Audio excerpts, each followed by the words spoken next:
우리는 하나님의 뜻과 계획 그리고 섭리를 말이죠. 우리의 이성도 그 세상적인 지식으로는 이해 없을 때가 너무 많다. 이게 무슨 뜻일까? 왜 이런 일이 벌어질까? 어쩌면 지금도 우리가 당면하고 있는 여러 가지 문제들 안고 있잖아요. 힘들고 어려운 문제들, 나의 잘못된 어떠한 성격들, 이런 것들 때문에 하나님의 뜻이 무엇인지 알지 못해서 지금도 여전히 답답해하고 가슴을 치면서 기도하는 분들이 있을지도 모르겠어요. 오늘 본문의 이방인 고넬료의 회심, 또 그의 집에서 일어난 성령의 역사하심, 이 사건을 말이죠. 우리들이 지금 답답해하는 것처럼 유대인들도 도저히 이해하지 못하는 사건이었어요. 어째 이런 일이 이런 생각 속에 있었던 일이죠. 그렇지만 여기서 우리는 전혀 알 수 없는 하나님의 이방인을 위한 하나님의 구원 계획을 볼 수가 있습니다. 즉 인간들의 전통을 뛰어넘은 하나님의 뜻과 계획 그리고 섭리를 만날 수가 있는 거예요. 우리의 삶에서 도저히 우리의 이성으로는 판단할 수 없고 그것을 감당할 수 없는 일들이 우리에게 일어나는 것처럼 지금 유대인들에도 이런 일들이 일어났어요. 그런데 그것은 하나님의 뜻과 계획과 섭리 속에 있었다는 이야기죠. 오늘 본문 말씀을 통해서 혹시 지금까지 우리가 가지고 있었던 그런 잘못된 전통, 즉 편견과 고집이 있었다면 우리 이제 그거 다 버려요. 그리고 하나님의 계획과 뜻이 무엇인지 깨닫고 하나님 앞에 무릎 꿇고 기도하면서 그 뜻이 이루어지기를 그리고 순종하기를 기도해야 합니다. 오늘 보면 1절부터 3절까지 봅니다. 유대인은 사도들과 형제들이 이방인들도 하나님의 말씀을 받았다함을 들었더니 베드로가 예루살렘에 올라갔을 때에 할례자들이 비난하여 이르되 내가 무할례자의 집에 들어가 함께 먹었다 하니, 여기 유대에 있는 사도들과 형제들이라는 말이 나오는데 이건 뭐냐면 당시 예루살렘 교회를 중심으로 한 성도들을 이야기합니다. 그러니까 예수 믿고 구원받은 사람들, 그리고 성령 충만함을 받은 유대인 그리스도인들, 그러니까 유대인들이면서 개종을 해서 유대 교회에서 기독교로 개종한 사람들을 이야기하는 거예요. 그런데 말이죠, 이 사람들은요 예수 믿고 구원받았다라고 이야기하는 사람들이지만 여전히 민족적 또 종교적 특권의식을 극복하지 못하고 전통적인 구습에 계속 사로잡혀 있었어요. 그리고 지금까지 자기들의 전통이 옳은 것이라고 고집을 하면서 새로운 것들에 대한 변화에 저항을 하고 있었단 말이죠. 받아들이지 않았어요. 이처럼 민족 우월의식이 강한 유대인 그리스도인들은 이방인들이 하나님의 백성이 된다? 이것이 그들로서는 이해하고 또 상상할 수도 없는 그런 일이 그들에게 닥쳤다라고 생각하고 있죠. 결국 무엇입니까? 그 사람들, 유대인, 기독교인들의 편견, 그리고 고집, 즉 생각의 틀을 깨트리지 못하고 있었다는 이야기예요. 우리가 여기서 볼 수 있는 것은 예수 믿고 성령 받았다고 하지만 그것으로 다 된 것은 아니구나, 이것을 알 수가 있어요. 우리가 예수 믿고 성령 받았다고 할지라도 날마다 말씀으로 내 자신이 변화받지 않으면 우리도 여전히 그럴 수 있다는 겁니다. 변화받지 않으면 지금까지 가지고 있었던 나의 잘못된 고정관념 또 세속의 논리들로부터 내가 벗어나지 못할 수 있다는 거예요. 우리가 교회사를 살펴보아도 말이죠, 하나님의 부르심을 받은 위대하고 존경받는 하나님의 종들, 교리 문제를 가지고 내가 주장하는 것이 맞아, 내가 주장하는 건 틀렸어, 서로 내가 맞니 하면서 논쟁하는 것을 우리가 볼 수 있어요. 이것을 보면 말이죠, 다 같이 한 성령님을 받은 하나님의 일꾼들이라 할지라도 의견들이 이렇게 다를 수 있겠는가? 라는 생각을 할 정도로 신학자들이 의견이 분분합니다.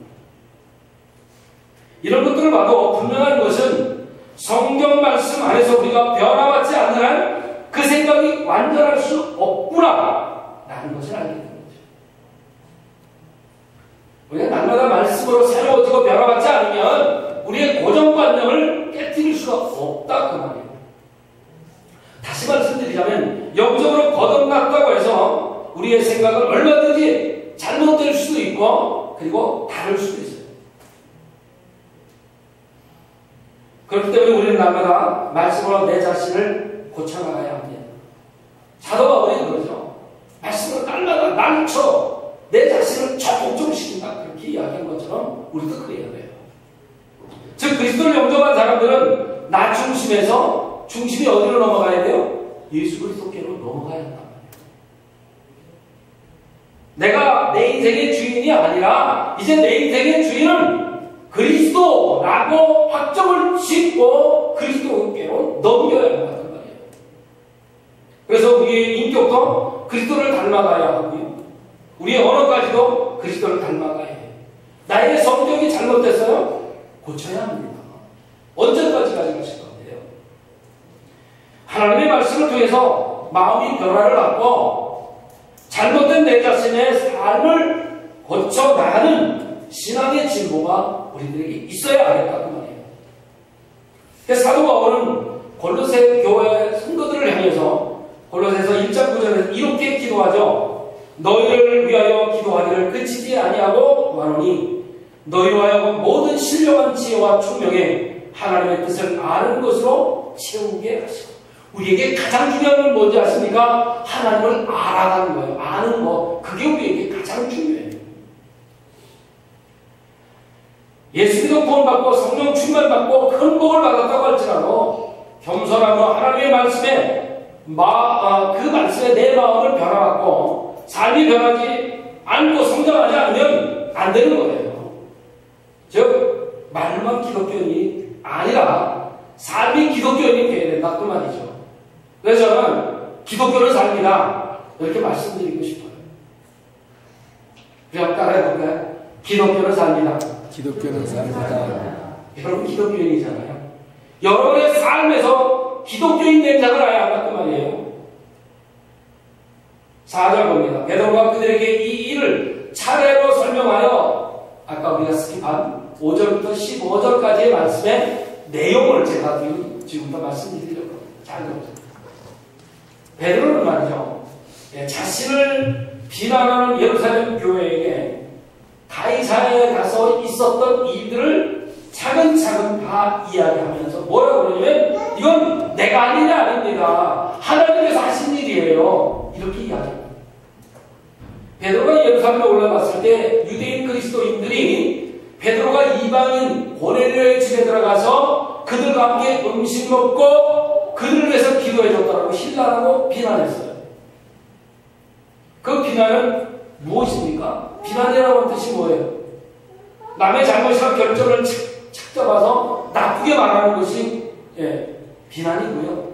신라는 뭡니까? 트집을 잡아서 거북한 만큼 따지고 드는 거예요. 그 사람이 정말 몸둘 바를 모를 정도로 막 따지고 드는 것이 신라이죠.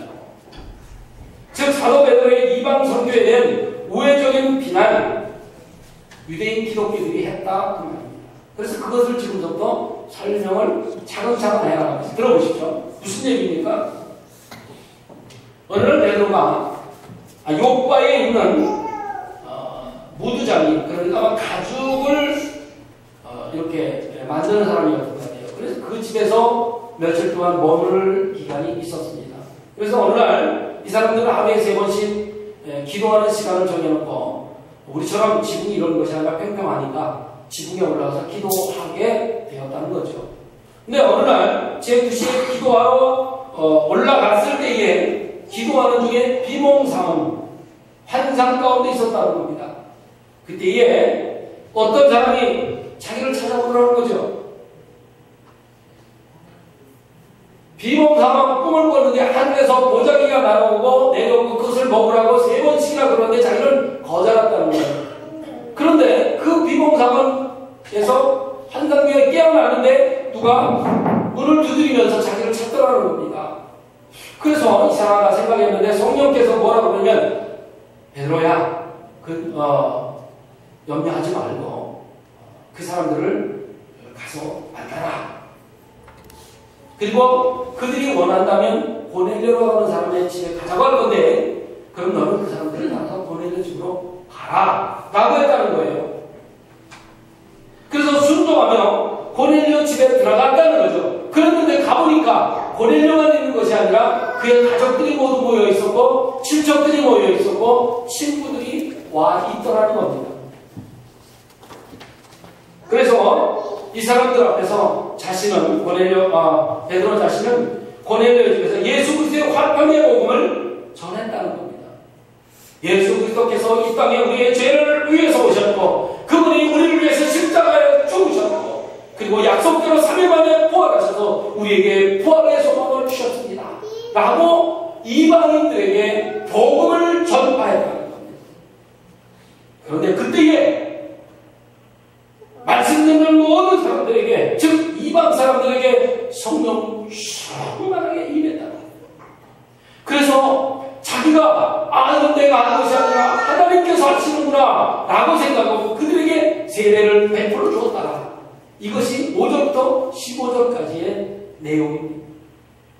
그래서 유대인 기독교인들이 베드로를 신뢰하고 비판하니까 자기가 가이사라에서 있었던 고넬료 집에서 있었던 이 사건을 이렇게 요약해서 이야기해 주고 하나님께서 우리에게 주신 성령을 그들에게도 주셨습니다. 우리에게만 허락하신 것이 아니라 이방인들에게도 하나님께서 성령을 허락해 주셨습니다.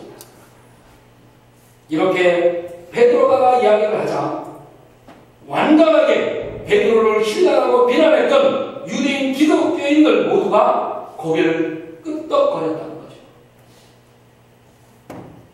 당시 그들은 강한 유대주의 전통적 영향력 아래 있었습니다. 한마디로 말하면 그들의 관습 속에 파묻혀 있었다는 말이에요. 그들은 유대 전통대로 할례를 하나님의 영원한 언약의 상징으로 믿고 있었던 민족이에요. 그런데 베드로의 이 설명을 듣고 베드로를 배척했던 그들이 이방인들을 받아들이게 되었다는 거죠. 17절로 넘어갑니다. 그런즉 하나님이 우리가 주 예수 그리스도를 믿을 때에 주신 것과 같은 선물을 그들에게도 주셨으니 누가 내가 누구이기에 하나님을 능히 맡겠느냐. 베드로는 이렇게 이야기합니다. 저 사람들 즉 이방인들이 주 예수 그리스도를 믿을 때에 성령이 저들에게 강하게 임했습니다. 그러니 내가 어떻게 하나님께서 하시는 일을 막을 수 있겠습니까? 내가 누구이기에 오늘 제목입니다. Who am I? 베드로는 하나님께서 하시는 이 일은 결코 막을 수 없었다라고 이야기하면서 믿음이 자신들의 노력으로 되는 것이 아니라 하나님의 선물이었고 그리고 이방인들 역시 동일한 선물을 받았기 때문에 그들의 믿음도 동일한 것이다 라고 주장합니다. 이처럼 베드로는 지금 하나님께서는 베드로와 고넬료를 통해서 이방인들에게 구원의 문을 여시고 계시다는 사실을 이야기하고 있는 것. 그렇습니다. 우리의 구원은요 오직 하나님께서 시작하셨고 하나님께서 완성하십니다. 내가 하는 게 아니에요. 아까 전에 말씀드린 대로 내 인생 자체를 내가 주인이 되는 것이 아니라 예수 그리스도가 주인 되게 하시고 그래서 나의 삶 전체를 주님께 의탁하게 되면 주님께서 시작하시고 주님께서 완성시켜 주시는 거예요. 구원은 오직 그리스도를 믿는 믿음을 통해서 얻는 오직 하나님의 전적인 은혜인 줄로 믿습니다. 아멘. 여러분 인간의 힘으로는 도저히 하나님을 알 수 없어요. 아무리 세상에 똑똑한 사람이 알지라도 하나님을 다 안다? 불가능합니다. 베드로가 한 이야기를 들은 유대인 그리스도인들 하나님께서 이방인들에게 주시는 성령의 역사로 인해서 하나님의 크신 구원 역사를 구원하시려고 하는 그 사역을 깨닫게 됩니다. 참으로 성령의 역사는 놀라지 않을 수가 없어요. 나 자신을 변화시키는 것을 보면 정말 놀라지 않을 수 없는 거죠. 나 같은 죄인, 나같이 악하고 하나님 앞에 반역한 죄인을 구원하신 것 보면 놀라지 않을 수가 없어요. 하나님의 구원의 역사가 유대인, 기독교인들 뿐만 아니라 이방인들에게까지도 성령과 능력을 기름 붓듯 부어주시는 것을 사도 베드로에게 허락하셔서 모든 유대인 기독교인들이 깨닫게 해주십니다. 그리고 돌아가 베드로를 비난하던 할례자들이 베드로의 설명을 들은 후에 하나님께서 이방인들도 구원하신다는 사실을 깨닫고 하나님께 영광 돌리게 된 거죠. 사실 성령의 역사는 우리의 어떤 지식으로는 도저히 해석할 수가 없어요. 그렇기 때문에 우리가 하루하루 삶을 살 때 성령 하나님 앞에 의탁하지 않을 수가 없는 거예요. 여러분이 하루를 시작할 때 성령 하나님 앞에 의탁하고 시작하신다면 성령 하나님께서 그 하루의 삶을 마감시켜 주시고 내 뜻대로 아닌 성령님의 뜻대로 말이죠.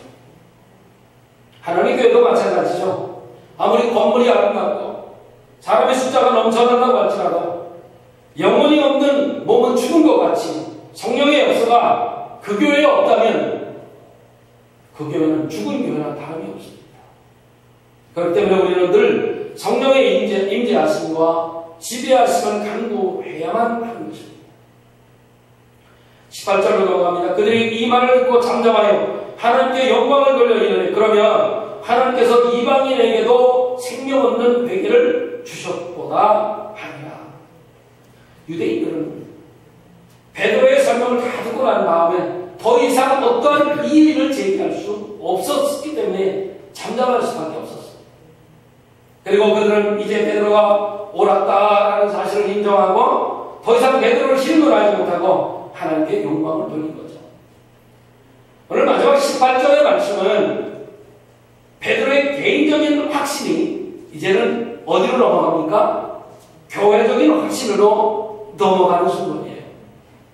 개인의 확신이 인정이 교회 확신의 인정으로 된 거죠. 이처럼 하나님의 일을 할 때는 아무리 옳은 일도 자기 자신의 확신만 가지고 무조건 진행해서는 안 됩니다. 교회의 인정이 있어야 돼요. 당시 사람들은 어떤 전통적인 구습에 젖어 있었기 때문에 종교적 특권에 사로잡혀서 이방인 고넬료의 회심과 성령 강림을 인정하지 않았고요. 이방인과 교제한 베드로를 이해할 수 없었어요. 그러나 베드로의 개인적인 이 확신이 이제 교회의 확신으로 변화했다는 사실에서 사도행전 우리가 읽은 이 11장, 이 사도행전 11장은 기독교 선교가 공식적으로 확정된 역사적인 장이다. 이렇게 말씀드릴 수가 있는 거죠. 우리가 하나님을 일을 하는데 무슨 교회가 필요합니까? 내가 혼자 하면 되는 거지. 하나님 앞에 내가 올바로 하면 되는 거지. 그러면서 교회를 무시하고 또 교단이 무슨 필요가 있습니까? 이렇게 이야기하는 사람들이 종종 있습니다. 그러나 그렇지 않죠. 모든 공동체는 질서가 필요합니다. 가정도 질서가 필요하고요. 직장도 질서가 필요합니다. 제가 어제 토요일 아침 새벽 기도에도 가정의 질서에 대해서 말씀드렸습니다. 교회도 사회도 모든 공동체는 질서가 꼭 필요합니다. 아무리 개인 실력이 있다고 할지라도 변호사라든지 의사가 되려고 하면 국가에서 치르는 공적인 시험에 합격해야만 그 자격을 얻을 수가 있는 것과 같은 거죠. 본인이 아무리 실력이 있다고 해서 증명되지도 않는 실력, 그것 가지고 아무렇게나 해서는 안 되는 거죠. 특별히 사람을 살리고 살리는 일을 하는 의사들은 더더욱 말할 것도 없습니다. 본인이 아무리 의술이 뛰어난다고 할지라도 자격증이 주어지지 않으면 실력을 인정받을 수도 없을 뿐만 아니라 병원에서도 일을 할 수가 없는 거예요. 그 어느 곳에든지 공동체에는 질서가 꼭 필요합니다. 그렇기 때문에 우리는 질서를 무시하면서 내 실력만 있으면 되는 거 아니야? 이렇게 얘기해서는 안 됩니다. 사도 바울도 하나님의 일을 감당할 때 로마의 시민권이 있었죠. 그 유익은 이루 말할 수가 없었어요. 시민권이라고 하는 그 질서 때문에 그가 하나님의 일을 하는데 도움이 되었다는 거죠. 또 베드로를 통해서 예루살렘 교회도 인정을 받게 됐죠. 사도 바울이 자기 혼자 이방 선교를 아무리 한다고 할지라도 예루살렘 교회에 인정이 없었으면 안 되었어요. 그런데 베드로를 통해서 사도 바울이 예루살렘 교회에 올라가 모든 사도들로부터 인정받게 해주었던 거예요. 만약 고넬료의 친척과 가까운 친척들이 말이죠, 유대인 기독교인들이 받은 동일한 성령을 받았다고 할지라도 예루살렘 교회에서 인정을 받지 못했다면 사도 바울이나 또 다른 사도들의 이방 선교 전략에 있어서 엄청난 갈등이 일어날 수밖에 없었을 거예요. 그런데 예루살렘 교회에서 인정받음으로 말미암아 사도 바울 또 다른 사도들이 이방인들에게 복음을 전할 때 갈등이 없게 되었던 거죠.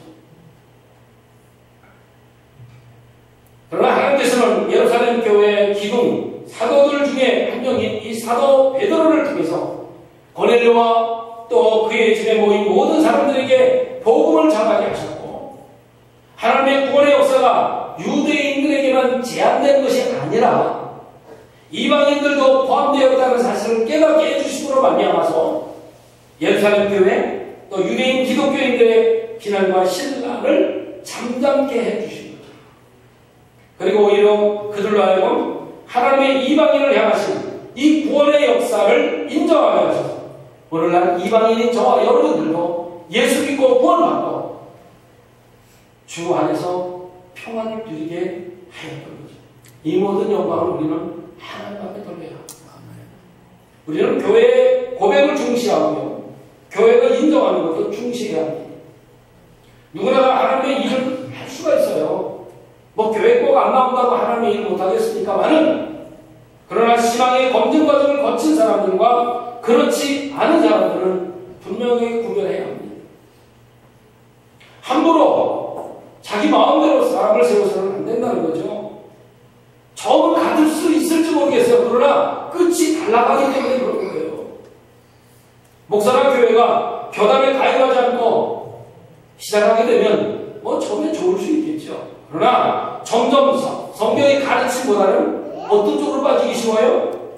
목회자의 유리한 것들을 강조해 나가면서 자기들에게 유리한 쪽으로 자꾸 진행시켜 나가는 거예요. 그때는 하나님이 점점 사라지게, 자기가 점점 드러나게 돼요. 돌아가서는 어때요? 본인이 교주가 되고요, 그리고 교주의 이름을 넣어서 주기도문 형식을 만들어서 말이죠, 함성하고 세례도 주기도 하죠. 이런 엉터리 같은 일들이 자꾸 일어나는 거예요. 질서 속에 들어가지 않으면 이런 일들이 일어날 수밖에 없어요. 한국교회, 건교회가 지금 교단에 자꾸 이 문제되는 이유가 무엇입니까? 자꾸 질서를 자꾸 어지럽히려고 하고 거기서 빠져나가려고 하기 때문에 이런 일들이 일어나는 거예요. 처음부터 이단에 빠지려고 하는 사람이 어디 있겠습니까마는 이단들의 겉모습은 정통 기독교인들과 다를 바가 없어요. 그들도 같은 성경 보고요, 하나님을 찾고요, 같은 찬양하고 말이죠, 같은 사도신경 외우고 구원을 얘기합니다. 그런데 끝이 달라요.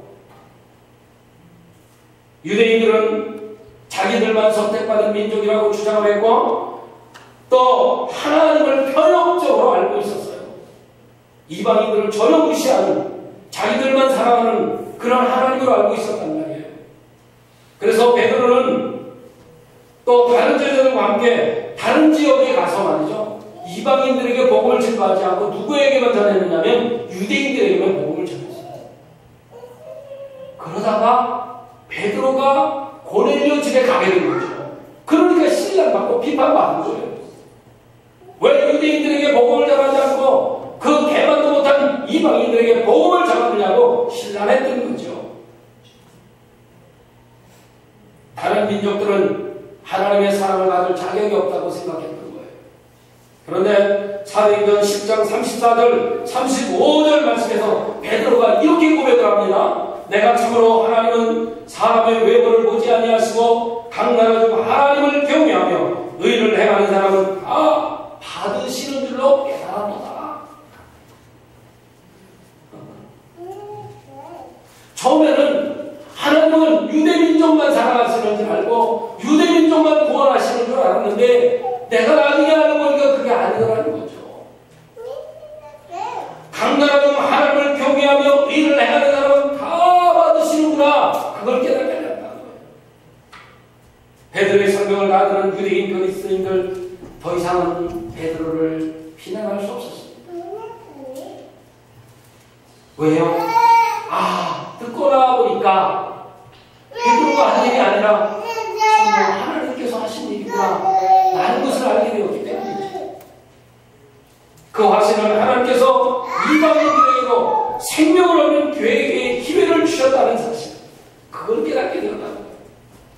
즉 하나님께서는 유대인들뿐만 아니라 하나님을 경외하는 이방인들에게도 구원의 기쁨의 소식을 주셨다는 겁니다. 그래서 그들은 한 마음으로 하나님께 영광 돌렸다는 거죠. 여러분, 하나님의 마음은 모든 사람들에게 있어요. 구원받아야 할 모든 백성들에게 있는 겁니다. 하나님의 사랑은 모든 이들을 향한 사랑이에요. 우리 기억해야 할 겁니다. 하나님은 우리만의 하나님이 아니라 온 인류의 하나님이라는 사실을 말이죠. 하나님께서는 이방인들에게도 생명 없는 회개를 주셨어요. 그렇기 때문에 구원받고 성령 받은 우리들은요, 권능을 받고 예루살렘과 온 유대와 사마리아와 땅끝까지 이르러서 그리스도의 증인의 통로 역할을 감당해야 합니다. 여러분, 새로운 한 주간 그러한 삶이 되시기를 주님의 이름으로 축원합니다. 기도하겠습니다.